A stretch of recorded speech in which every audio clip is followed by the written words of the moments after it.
ஏனென்று சொன்னால் சங்கீதம் 23:4 சொல்லப்பட்டிருக்க வாசியுங்கள். சங்கீதக்காரன் தாவீது சொல்லுகிற காரியம் சங்கீதம் 23:4. அவர் சொல்லுகிறார், நான் மரண இருளின் பள்ளத்தாக்கிலே நடந்தாலும் பொல்லாப்புக்கு நான் ஒருபோதும் பயப்படுகிறதில்லை. ஏன்னா என் தேவன் என் கூட இருக்கிறார். அவருடைய கோலும் அவருடைய தடியாக இருக்கிற கோலும் தடியுமாக இருக்கிற வசனம் என்னை தேற்றும். அல்லேலூயா, அல்லேலூயா, அல்லேலூயா. இங்கே சங்கீதக்காரன் அழகாக சொல்லும் பொழுது அவன் என்ன செய்கிறான்?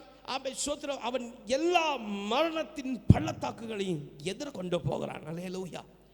எல்லா பேரிகேட்ஸ், எல்லா பிளாக், எல்லா சோதனம் பலவீனங்கள், எல்லா விதமான சஞ்சலங்களையும் சங்கீதக்காரன் தாவீது ஈஸியாக கடந்து போகிறான். ஆனால் நம்மளால் கடந்து போக முடியலை. அல்லேலூயா, அல்லேலூயா.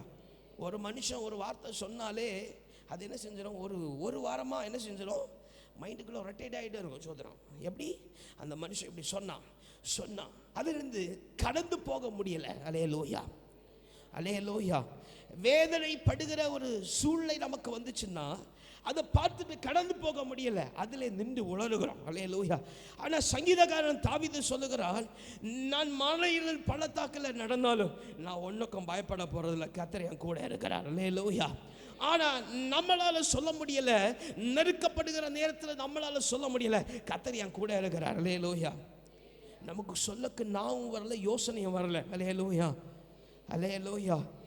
ஏன்னா அதனுடைய காரியத்தை, மாயான பதில்களை, மாயான யோசனைகளை நாம தேடுறோம். அல்லேலூயா, அல்லேலூயா. அதிலிருந்து தப்புவித்து நடத்துகிறார். மரண இருளின் பள்ளத்தாக்கில் தப்புவித்து நடத்துகிற ஆண்டவரை அந்த சூழ்நிலையில் நம்ம பார்க்கல. அல்லேலூயா. நாம் எதை தான் தேடுறோம்? ஒரு மனுஷன் ஒரு வார்த்தை சொல்லிட்டானா அதுக்கு டபுளாக 2 வார்த்தை சொல்லும்படிக்கு தான் நம்ம எதிர்பார்க்கறோமே தவிர, கர்த்தாவே இந்த மனுஷன் இன்னைக்கு இப்படி சொல்லிட்டா நீ பதில் செய்யும் என்கிற காரியம் நம்ம இடத்துல வரமாட்டேங்குது.